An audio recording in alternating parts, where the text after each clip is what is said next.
News 24 Shivneri. आपण करणार कर्मचारी आहे त्यानुसार कामाच्या आवाखान्याची गरज असते तरी पण आपल्याला मान्य जमवून द्यायचं तिथला काही वाढीव स्टाफ समजतो त्यापैकी आपल्याला स्टाफ येईल त्यानुसार ते काम आपल्याला त्या ठिकाणी पटपट करता येईल. नवीन रस्त्याची मागणी किंवा रस्त्यात अडथळा आहे त्याच्या संदर्भात मात्र आपल्याला अडथळा असेल तर मामलेदार कोर्टात कलम 5 नवीन रस्त्याची मागणी असेल तर कलम 143 खाली आपण माझ्याकडे केस दाखल केली पाहिजे. तर केस दाखल केल्यानंतर त्यामध्ये लवकरात लवकर सुनावणी घेऊन स्थळ पाणी मात्र करावीच लागते आणि तेवढा वेळ जातो त्याच्यामुळे दोन्ही बाजूला मंडळाची संधी देऊन लवकरात लवकर निर्णय घेण्याचा आपण त्या ठिकाणी कार्यवाही करू. शिवाय पाण्यात रस्त्याच्या संदर्भात एक शासन निर्णयानुसार एक समिती स्थापन केली आहे. माननीय आमदार त्यांचे अध्यक्ष आणि माननीय प्रांत मॅडम ते सचिव आहे. समिती आता केंद्रित झालेली आहे. आपल्या तालुक्यातले एक 5 प्रगतीशील शेतकरी त्याच्यामध्ये सदस्य आहेत. त्याची मीटिंग झाल्यानंतरही आपल्या पाण्यात रस्त्याचे प्रश्न बऱ्यापैकी मार्गी लागतील. माझी प्रशासनामार्फत एवढीच विनंती की आपण परावृत्त व्हावं. धन्यवाद. एक मिनिट साहेब माझं म्हणणं असं आहे, 27/11/2025 आपला आदेश झालेला आहे. पोलीस प्रोटेक्शन पण आणलं. नंतर चालीचा प्रश्न उपस्थित झाला. त्यानंतर मला भूमी अभिलेखने 2 सर्वे दिले. त्यानंतर इरिगेशन पत्र दिलं त्या समोरच्या लोकांना. तरी मंडळ अधिकारी तारीख देत नाहीत. मी आजारी असतो, मला ऑर्डर आहे, आमचे तमके आणि माझा उशिरा जळून गेलाय उन्हाने अख्खा याच्यामध्ये.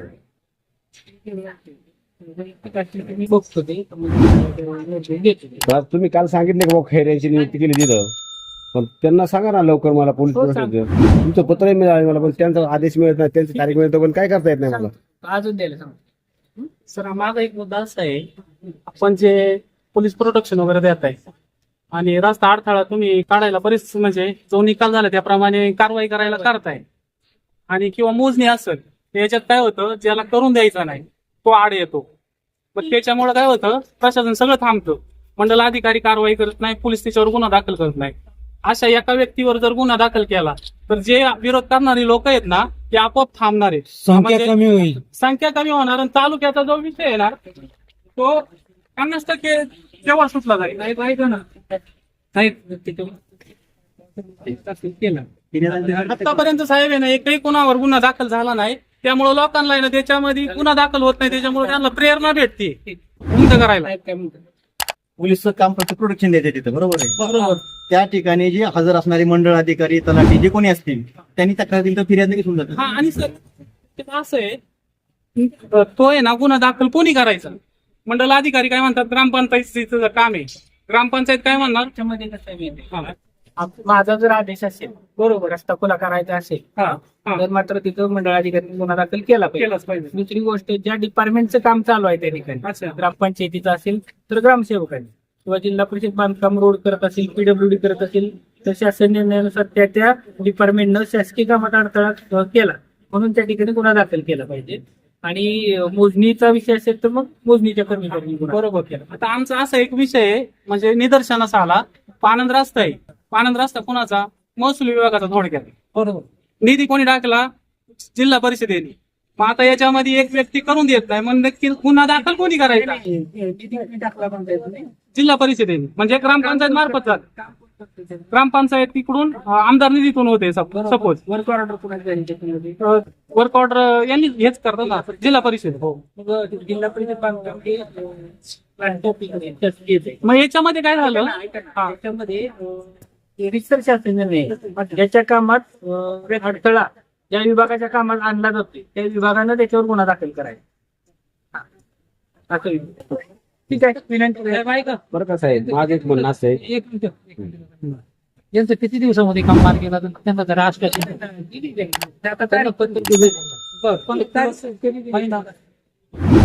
एक सहाला मार्ग काम झालं पाहिजे. तुमची ऑर्डर जरी असली तरी पोलीस प्रशासनाने दखल घेतली पाहिजे अशी आमची विनंती. तहसीलदार साहेब म्हणजे ऐका, काही ठिकाणी आमच्याकडे लेटर आलं तर ऐका तर असं मी बऱ्याच वेळा तालुक्यामध्ये शेतकरी संघटनेचं काम करत असताना आम्ही सर्व लोक असतो, आमचे सहकारी असतात.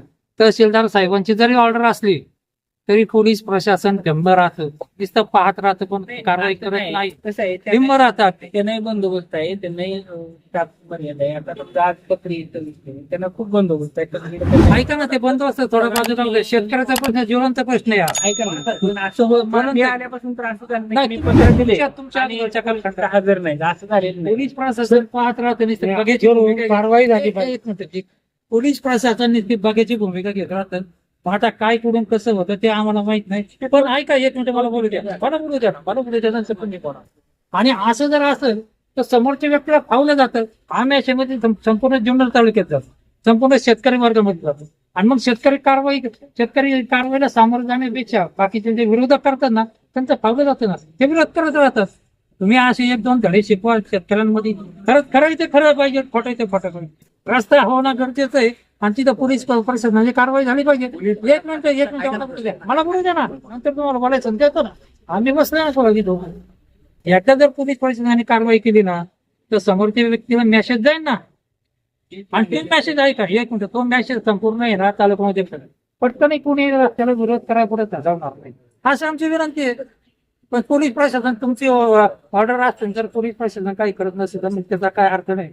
पोलीस प्रशासन बोला. साहेबांशी बोलतो. साहेबांनी काय आमच्या सांगितल्याप्रमाणे संबंधित जे काही विषय असेल, मोजणीचा असेल किंवा आमचा माझा आदेश असेल, माझा आदेश असेल तर मंडळ अधिकारी फिर्याद त्या ठिकाणी दिली पाहिजे. द्यायलाच पाहिजे. 100% आमचं ते- मोजणीचा विषय असेल तर हो. त्यांनी फिर्याद दिली पाहिजे. फिर्याद देत असताना जर नाही घेतली तर मात्र त्यांना आपण बोलतो. मी पोलीस गोष्टी 100%.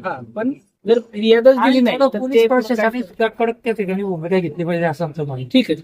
माझं एकदा म्हणणं- जर असं जर घडलं तर पटकन कोणी रस्त्याला विरोध करणार नाही. त्यांना माहितीये पोलीस प्रशासन पाहत राहतं, अधिकारी प्रशासनाचे पाहत राहतात आणि मग लोक काय करतात, हे रस्ते अडवणे तुडवणे अमुक करणे धमुक लागलं आमच्या वाघवाडीत पण असे लागलं पुढे ना, समजा त्याने म्हणा असं काय तसं काय आम्ही रस्त्याचे मार्ग काढून नाही. आमच्याकडे असं नाही काय, वारवाडी सुद्धा खूप काही गोष्टी असतात आमच्या, पण आम्ही थोडा लेट घेतो. आमच्या पद्धतीने आम्ही करू प्रश्न नाही.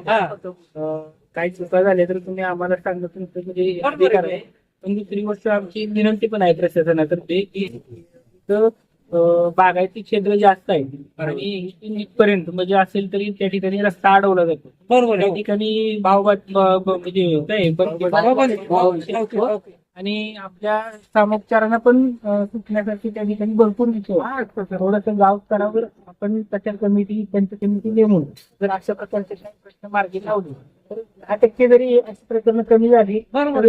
तर त्या मार्फत प्रशासनावर धोरण कमी होईल. तर साहेब, ग्रामस्तरीय समितीच्या याच्या पाठी जे आले तुम्ही स्थापन करा, तिथं नाही सुटलं तर मग इकडे या. तर हे तुम्ही आदेश, तुमचे आदेश साहेब होते त्यांनी आदेश वगैरे दिले, पण एकाही गावात अशी कमिटी स्थापन नाही झाली. ही जबाबदारी कुणाची? बीडीओची थोडक्यात. असं तुम्ही बीडीओला पत्र द्या ना. ठीक आहे. पोलीस साहेब protection बोला, म्हणजे साहेब बोला, तुम्हाला काय बोला. हो साहेब, ऐका ना. प्रोटेक्शन असतं. कोणाला असतं प्रोटेक्शन? नेमकं शेतकऱ्याला असतं. नाही हा. कोण तिथं आलेले आहेत महसूलचे मंडळ अधिकारी, तलाठी हं. किंवा जे मोजणीचे कर्मचारी अधिकारी आहेत, त्यांना ते संरक्षण असतं. त्यांनी सांगावं की अशी ऍक्शन घ्या, पोलीस लगेच ऍक्शन घेतात. तुम्ही जे आता पोलिसांना आरोप केला की पोलिस काही करत नाहीत, आणि पोलिसांना आदेश पण देत नाही त्यावेळेस. जे मंडल अधिकारी आहेत, शक्यतो तुम्हाला शक्य नाही होणार प्रत्येक जागेत, पण प्रत्येक मंडल अधिकाऱ्याला असं सांगा का रस्ता होणं गरजेचं आहे. एखादा आड आला तर तुम्ही म्हणणार थांबा आपण परत बघू, असं न असं करता नाही आहे ना. आणि तुम्ही त्याच क्षणी आहे ना, बरोबर. जो प्रॉब्लेम करतोय ना त्याच्यावर गुन्हा दाखल करा. म्हणजे झालाच तर तालुक्याचे 50% गुन्हा दाखल करा ना तुम्ही.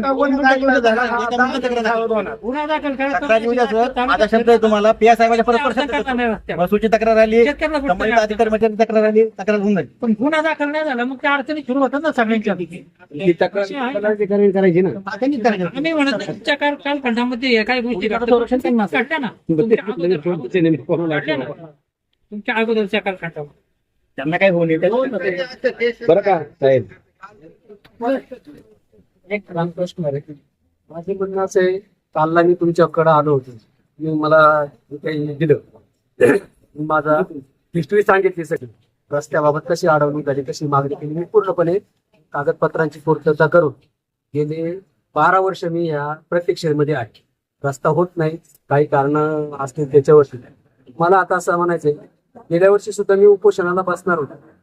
मी असं मंडलाधिकारी म्हणजे पार तलाट्यापासून मंडलाधिकारी त्याच्यानंतर तहसीलदार साहेब, प्रांत साहेब, कलेक्टर साहेब यांना सगळ्यांना आमदार खासदार यांचं सगळ्यांचं म्हणणं राखलं. मी उपोषणासाठी थांबलो. त्यांनी मला असं आश्वासन केलं की काही नाही, जर रस्ता आम्ही 2 दिवसात करून देतो. 2 दिवसाच्या ऐवजी 2 वर्ष होऊन गेली. माझी व्यथा कोणी जाणून घेतली. या तळतळाटामुळे माझं आता म्हणणं असं आहे, तुम्ही आलात तुमचं खूप खूप धन्यवाद. मी माझी सहानुभूतीपूर्वक जो विचार केलाय त्याबद्दल मी तुमचं या सर्वांच्या वतीनं प्रथम अभिनंदन करतो. दुसरा मुद्दा असा की जे तुम्ही आता मला आश्वासित केलं की बाबा तुम्ही विनंती केली, मी उपोषण मागणं, माझं म्हणणं असं आहे का काय झालंय, माझा प्रशासनावरचा आता विश्वास उडालाय. गेले कित्येक वर्ष मी प्रतीक्षेत असताना मी सर्वांना माझ्या म्हणण्यासारखं त्यांच्या म्हणण्यासारखं ऐकत. मला कोणाला विरोध करायचा नाही किंवा तुम्ही माझे दुश्मन नाहीत. माझं फक्त एकच तळमळ अशी का जर मी तिथं उपोषणाला बसतो याच्या पाठीमागचं कारण इतकं असं आहे, भयानक आहे. गेले कित्येक वर्ष मी हा त्रास सहन केलेला आहे. असेच माझ्यासाठी बहुत पीडित लोक आहेत. तर तुम्ही मला फक्त कृतीमध्ये आतापर्यंत काय झालं की तुमच्यावरती फक्त म्हणजे प्रशासनावर विश्वास ठेवला, त्यांनी सांगितलं मी थांबले होते. पण आता माझी मानसिकता अशी, मला तुम्ही प्रत्यक्षामध्ये रस्ता केलेला दाखवा. तिथनं माझे कोणी गाववाले असतील त्यांनी सांगावं की हा बाबा रस्त्याच्या मागणीसाठी मी बसलोय. 143च्या अंतर्गत असेल किंवा 105चा असेल, आंबेडकर 5चा, तर तो रस्ता तुम्ही तिकडनं खुला करून दाखवा. मी इथं पाहिजे त्या क्षणाला मी तुमच्या हातून फार सर्वसामान्य बारीक बाळ असेल त्याच्यातून सुद्धा उपोषण सोडायचं. फक्त मला कृतीतून हे झालं पाहिजे. आणि जो काय आहे तो निर्णय, असे कित्येक पेंडिंगचे प्रश्न असतील ज्या ठिकाणी तुम्ही तुमच्या याच्यावरती अधिकारामध्ये ते प्रश्न स्वतः तिथे जाऊन जर सोडवलेत तर तुमचा आम्ही सदैव ऋणीच आहोत आणि राहणारच आहोत.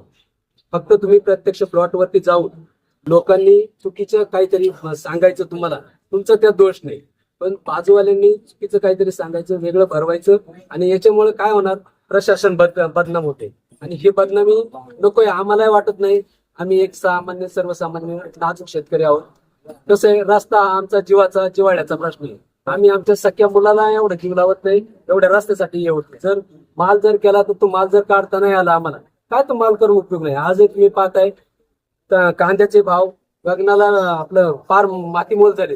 भांडवल घालायला शेतकरी थकलेला आहे. एवढं करून प्रत्येक ठिकाणी शेतकऱ्याचे नमान आणि तरी शेतकरी तग धरून उभा राहतो. याच्यावरती तुम्ही असं माझं एक प्रांजळ मत आहे, तुम्ही तुमच्या याच्यामध्ये जे काय तुमच्याकडे कमांड आहे त्या अधिकाराखाली जरी समजा कोणी विरोध करत असेल तिथे असं साहेबांना सांगून तुम्ही पिंजरा गाडी तिथं उपलब्ध करा.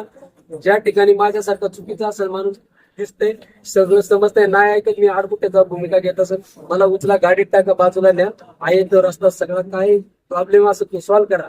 आणि कार्यवाही पूर्ण झालीच पाहिजे. म्हणजे काय होतं, आज करू उद्या करू याच्यामध्ये काय होतं, शेवटी बदनामी आहे ना, तर नाही म्हटलं तरी प्रशासनाची बदनामी होती आणि याच्यामध्ये सर्वसामान्य माणूस बरडला जातो. की आम्हाला तुमच्याकडून खूप मोठ्या अपेक्षा आहेत. गेल्या कित्येक 12 वर्षाचा माझा हा वनवास आहे. 12 वर्ष तर कुठल्याच पद्धतीच्या कागदपत्रांमध्ये चुकी नाही. एवढं असताना सुद्धा मला आज जाता येत नाही.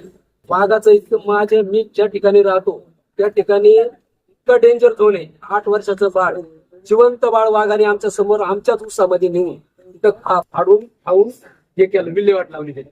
असा सगळ्या बाजूनी आमचा परिसर हा सगळा डेंजर झोन मध्ये.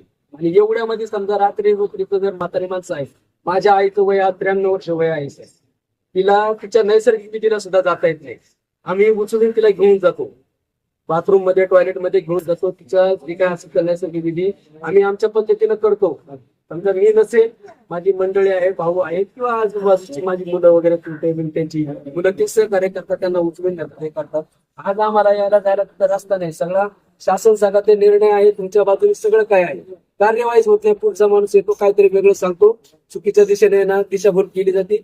असं काय होऊ नये. तेव्हा माझी तुम्हाला फार वारंवार विनंती, जो काय असा प्रश्न असेल त्या ठिकाणी तुम्ही तुमचा वेळ द्या, भले 1 दिवस द्या कुठलाही, पण ज्या दिवशी मी या एरियाचं काम पाहणार आहे ते तुम्ही स्वतः तिथं स्पॉट पाहण्यावर जा.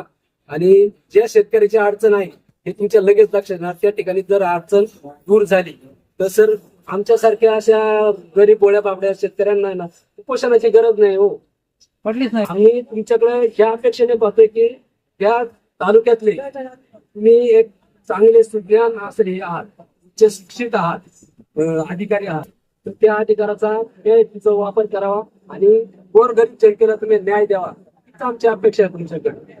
कुणी असो, पीडित असो, बाधित असो, कोणी असो, त्याला न्याय मिळावा ही न्याय व्यवस्थेची हेच आहे. तर त्या माझी अशी तळतळीची विनंती आहे. आता जरी तुम्ही आलात, तुमचं खूप खूप आभारी आहोत. तुमचं म्हणणं मी ऐकून घेतलं, माझी व्यथा मी तुम्हाला थोडक्या शब्दात काही वेळेला पुस्तक असं चुकीची वाटत असेल, मी मला त्यात सांगा की बाबा हे चुकीची मागणी आहे तुझी, तू अशी काही मागणी करू नको. आणि माझ्या बरोबर इतर जे काही पीडित शेतकरी आहेत, स्वतः त्यांच्या समोर या, तिथं आहे त्या स्पॉटवरती तुम्ही तुमच्या पद्धतीने निर्णय द्या आणि प्रश्न सॉल्व करून टाका. आजही सुद्धा मी ज्या ठिकाणी बसलो, माझी हीच अपेक्षा आहे, मला जिथून रस्ता पाहिजे, रस्त्याची मागणी तिथं जावा. समजा तुम्ही आता मंडलाधिकाऱ्यांना सांगितलेलं आहे, मंडलाधिकाऱ्यांनी तिथं जावा, तिथं त्याच्या पातळीवरती जे काय आहे त्या अडचणी दूर कराव्यात. मला तिथनं व्हिडिओ दाखवा, तुमचा रस्ता इथून मोकळा झालेला आहे, जी काय मागणी आहे, ती 8 फुटाची रस्त्याची मी मागणी केली. मी बागायचा माणूस आहे, शेतकरी माणूस आहे, शासनाने मग 12 फुटाची रस्त्याची हे दिली. तेव्हा मी समजू शकतो की बाबा माझ्यासारखा दुसराही शेतकरी आहे, त्याला काय आता एवढा झळ नको म्हणून 8 फुटाची त्याच्यामध्ये मी समाधानी आहे. पण तो 8 फूट असा समोरासमोर मला दाखवावा, इथं मी इथंच बसून राहतो तोपर्यंत त्यांनी तिकडून रस्ता तयार करून दाखवावा आणि मग मी उपोषण सोडतो. आणि तसंच उपोषण सोडत असताना जे माझ्यासारखेच माझे हे पीडित बांधव आहेत, यांना सुद्धा तुमच्याकडनं हीच अपेक्षा आहे की तुमच्याकडनं असे चांगले काम व्हावं, असे आम्ही परमेश्वराजवळ, भगवंताजवळ प्रार्थना करतो. आणि तुमच्या कार्याला खूप खूप आम्ही शुभेच्छा देतो. नुसतं असंच नाही तर तुमचा सत्कार सुद्धा आमची इच्छा आहे मनातून. सत्कार, जो चांगलं काम करतो त्या माणसाचा आम्ही सत्कार सुद्धा करणार. आणि ते हे आमच्या भावना ह्या विकत घेता येणाऱ्या नाहीत. आम्ही एक गरीब आणि गरजू शेतकरी आहोत. तरी पण मला माझी वाटते की आपल्याला नवीन प्रतिसाद दिला हे आपल्यालाही माहिती आहे. हो हो, आपल्याला 1 तारीख दिली, आता तुम्हीच सांगितलं 1 तारीख लांब पण नाही येतात. त्यावेळेस आपल्याला न्याय दिला जाईल. पुन्हा एकदा विनंती करतो की सूचनापासून आपण करावं व्हावं. नाही ठीक आहे सर, तुमचं म्हणणं ऐकलं असतं, पण मी सांगितलं आतापर्यंत 12 वर्षामध्ये मला 4 वेळेला आहे ना सगळे प्रशासनाने हीच उत्तरं दिली. मी तुम्हाला मगाशी कलेक्टर साहेबांपर्यंत सांगितलं. आज पण या प्रकरणामध्ये 9 वेळा स्वतः मी कलेक्टर साहेबांच्या शेजारी तुमच्यासारखा असं जाऊन शेजारी बसलो.